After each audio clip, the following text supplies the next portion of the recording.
வணக்கம். நாங்கள் வடசென்னை அனல் மின் நிலையம் 1, 2லேருந்து இத்தனை ஒப்பந்த தொழிலாளர்கள் இங்கே நின்றுட்டுருக்கோம். அது வடசென்னை அனல் மின் நிலையம் தொடங்கின காலத்துலேருந்தே இதில் ஒப்பந்தத்தில் மட்டும்தான் ஓடிட்டுருக்கு. ஆனால் இப்போ பார்த்தீங்கன்னா இப்போ புதுசாக வந்த அமைச்சரும் சரி, இதுக்கு முன்னாடி இருந்த அமைச்சர்களும் சரி, ஒப்பந்த தொழிலாளர்களே இல்லை அப்படின்ட்டு எங்களை இது வரைக்கும் புறக்கணிச்சிட்டே தான் இருக்காங்க.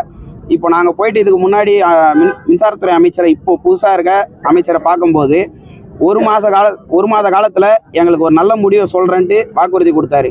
ஆனால் இப்போது அடுத்த ஒரு 4வது நாளே அவர் ப்ரெஸ் மீட்டில் என்ன சொல்கிறாருன்னா, நாங்கள் 15,000 பேரும் டிஎன்பிசி மூலிமா மட்டும்தான் எடுப்போம், ஒப்பந்த தொழிலாளரே இல்லை, இனிமேல் எடுத்து அவங்கள வச்சு நாங்கள் வேலை செய்வோன்ற மாதிரி சொல்கிறாரு. அப்போ இவ்வளோ காலமாக ஒப்பந்த தொழிலாளரே இல்லாமல் தான் இந்த மின்வாரியம் இயங்குதா? அப்போ இருக்கிறவங்க எல்லாருமே கவர்மெண்ட் ஸ்டாஃப் தானா?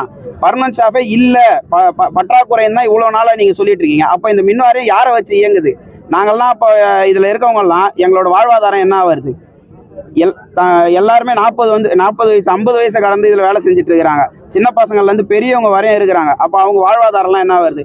நாங்கள் தமிழ்நாடு முதலமைச்சரை பார்க்கறதுக்கு 58 நாளாக ட்ரை பண்ணிட்டு இருக்கோம். இது வரைக்கும் எங்களுக்கு கொடுக்கல. அதுக்கும் அமைச்சர் என்ன சொல்கிறாருன்னா, நாங்கள் சரியான முறையில் அணுகலை அப்படின்றத சொல்கிறாரு. ஆனால் அதே அமைச்சர்கிட்டயே நாங்கள் கேட்டிருக்கோம் முதலமைச்சரை பார்க்கணுன்ட்டு. அப்போ அமைச்சரை கிட்ட கேட்கறது கூட சரியான அணுகுமுறை இல்லையா?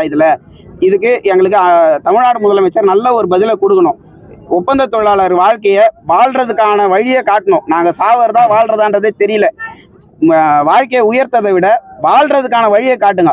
அவங்க குடும்பம் வாழ்றதுக்கான வழியை இந்த தமிழ்நாடு முதலமைச்சர் எங்களுக்கு காட்டியே ஆகணும். நாங்கள் தொடர் போராட்டத்தை அறிவிச்சிருக்கோம்.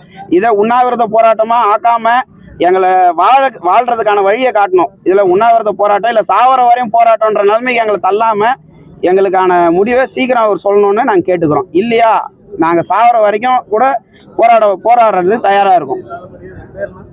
என் பேர் அரவிந்தன்.